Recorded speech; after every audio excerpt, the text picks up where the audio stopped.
يا مساء الفل وهلة روايح العيد. هعمل بقى معاكم النهاردة الفتة بتكات وحاجات أول مرة تشوفوها على اليوتيوب. شايفين شكلها حلو ازاي؟ حطوا بقى لايك للفيديو واشتركوا في قناتي. دي قناتي أكلاتي واختراعاتي. فعلوا الجرس عشان يوصلكوا كل جديد في قناتي. هعمل بقى معاكم النهاردة الفتة بطريقة تحفة وسهلة. كل ثانية في الفيديو مهمة، يا ريت ما تجروش الفيديو وتفرجوا عليه عشان هتستفيدوا جدا جدا جدا. يلا نقول اللهم صلي وسلم وبارك على سيدنا محمد، ونشوف بقى العظمة دي اتعملت ازاي. كل سنة وانتم طيبين. اول حاجة بجيب حلة وبحطها على النار وبحط فيها معلقة من السمنة. انا هبدأ باللحمة، تمام؟ هنمشي كده مع بعض خطوة خطوة وهنشوف هنعمل ايه. اول حاجة هنشتغل في اللحمة، الشوربة بتاعة اللحمة. هحط كده شوية من الدهن كده بتاع اللحمة. بعد كده بقلبه في السمنة، خليه بس ينزل الدهن بتاعه. بعد كده بنزل بقى اللحمة بتاعتي عشان عايزاها تاخد صدمة مع الدهن ده، تمام؟ في السمنة كده. يعني الخطوة دي مهمة جدا. دقيقتين 3 كده قلبي فيها، بصي لغاية لما لونها يتغير معاكي بالشكل ده. على فكرة الخطوة دي مهمة جدا، هتخليكي على فكرة كمان تستغني انك تحمري اللحمة بعد ما تتسلق. انا ما حمرتهاش بصراحة، انا لونها كان عاجبني وشكلها زي ما يكون كده متحمر، عشان الصدمة اللي انا عملتها فيها كده في الاول. فاعملوا الحركة دي حلوة قوي. بعد كده يا حبايبي، بعد ما اخدها كده كام تشويحة ولونها يتغير، بنزل بقى بصلاية بقطعها 2 وجزراية فص توم طماطماية، كلهم كده بقطعهم نصين. بخليها بنزل عليها بملى الكاتل كده وانزله عليها. بعد ما المية تغلي معايا كده بشيل بقى الريم اللي على الوش ده. يعني لو لقيتي ريم كده زي بالشكل ده لونه ابيض كده شيليه، تمام؟ ده مش محبوب ان هو يبقى موجود في الشوربه. بعد كده يا حبايبي، بعد ما بشيله بقى بنزل بقى لورا وحبهان وهنزل كمان معلقه كبيره من الملح، تمام كده.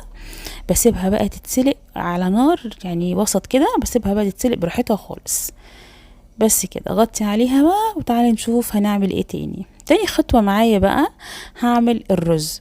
والرز هنا انا ممكن اسقيه شوربة عادي جدا وهيبقى طعمه حلو برضو، بس النهاردة انا مش هسقيه شوربة. ليه؟ لان انا عايزة الرز بتاعي ابيض كده. انا لو سقيته شوربة من بتاعة اللحمة دي زي ما انتوا شفتوا، انا حطيت جزر وطماطم، فالجزر والطماطم هيدوا للشوربة لون بينك شوية، فانا مش عايزة لون الرز يتغير معايا، انا عاوزاه ابيض، تمام؟ فانا هنزل هنا معلقة كبيرة من السمنة او معلقة ونص من السمنة. يا ريت تكون سمنة بلدي، هتفرق جدا في طعم الرز.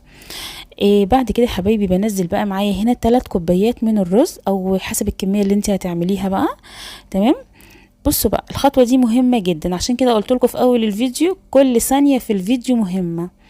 هتقلبي الرز في السمنة لمدة كده 5 دقايق. يعني انت عارفة الخطوة دي لما تقلبي الرز في السمنة، الفترة دي بتدي للرز كده تخليه مفلفل وتخليها مش معجنة، تمام؟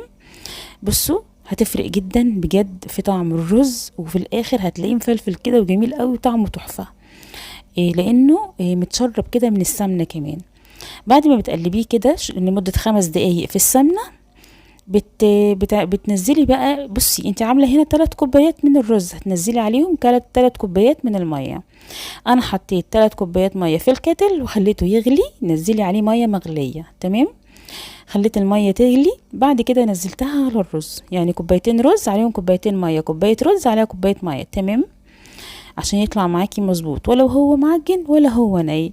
بعد كده حبايبي بنزل بقى على الرز بتاعي بملحه، بنزل كده معلقه كبيره من الملح. ما تكتريش عشان لسه احنا معانا باقي اللي عندنا صلصه وعندنا شوربه، كل الحاجات دي بتتملح، فما تحدقيش الرز قوي. بعد كده بعد ما بحط معلقه الملح باخده تقليبه كده، بتاكد ان هو غلي، تمام؟ لازم يغلي عشان تغطي عليه وتوطي عليه بقى، تخلي النار هاديه جدا. بعد ما توطي النار عليه بقى بتسيبيه بس لمدة نص ساعة بيستوي معاكي. تعالوا بقى دلوقتي هنعمل الصلصة. والصلصة بقى يا حبايبي بجيب برضو معلقة من السمنة، بنزلها في الحلة وبحط عليها 7 فصوص من الثوم مفرومين في الكبة. بقلب الثوم لغاية لما ياخد معايا اللون الذهبي القمر اللي انتوا شايفينه ده. بعد كده بنزل عليهم ربع كوباية من الخل.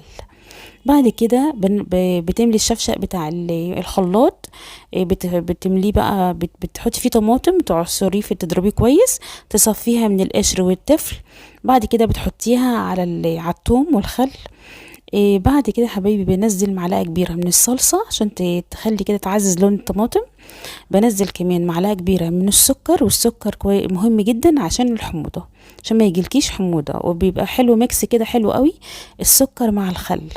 بعد كده بنزل رشه من الفلفل ورشه من الكزبره، وهنزل كمان معلقه من الملح. بقلب بقى كل الكلام ده مع بعض كويس جدا بالشكل اللي انتوا شايفينه ده. حط معلقه واحده من الملح، ما تكتروش. تمام. سيبوها بقى على النار كده لمده من 10 دقايق لربع ساعه تغلي، عشان تتسبك معايا وتتقل بالشكل ده. تتسبك يعني تتقل كده. تمام. هي كده الصلصه خلاص جاهزه معايا. تعالوا بقى ندخل على العيش، والعيش دي اخر حاجه بعملها عشان يبقى سخن كده. العيش بقى يا حبايب قلبي، انت لكم طريقتين. ممكن تحطي معلقه سمنه وتعملي زي ما انا بعمل كده عشان يبقى محمص ويشرب من طعم السمنه، او ممكن تحطي في صينيه وعليه برضو معلقه سمنه وفي الفرن عشان انا عايزاه يتحمص بس كده. والرز استوى معايا، شايفين لونه بقى ابيض وقمر ازاي؟ تحفه يا جماعه تحفه. هرتب بقى اللي فته ازاي. يعني ما تحطيش بقى الرز وبعدين فوقيه العيش، لا يعني ما تحطيش العيش وفوقيه الرز، لا فنني بقى كده. بصوا انا زي ما قلت لكم، انا يعني بفنن لكم في الفته عشان تفتحوا نفس اللي بياكل، لان العين بتاكل قبل المعده يا جماعه. بصوا بقى، بحط نص كمية الرز. بعد كده بنزل العيش المحمص اللي احنا حمصناه في السمنة. بعد كده بنزل مغرفتين كده من الصلصة اللي احنا عملناها. بعد كده بنزل كوباية من الشوربة عليهم كده، عشان برضو تطري العين السنة وتدي طعم حلو للرز وللعيش مع بعض. تمام. اخر حاجه بقى بحطها باقي كميه الرز. يعني انا حطيت نص كميه الرز، وده الباقي ايه الباقي. بصوا بقى، عشان احنا قلبنا الرز كويس في السمنه زي ما قلت لكم، الخطوه دي مهمه. بصوا الرز مش لازق معايا ازاي، ولا ملسوع ولا اي حاجه، عشان انتي خدمتيه كويس في الاول. بس كده بتحطي بقى الرز وتظبطيه كده في الصينيه بتاعتك. بتجيبي بقى طبق التقديم اللي انت هتقدمي فيه الفته، وتحطيه كده.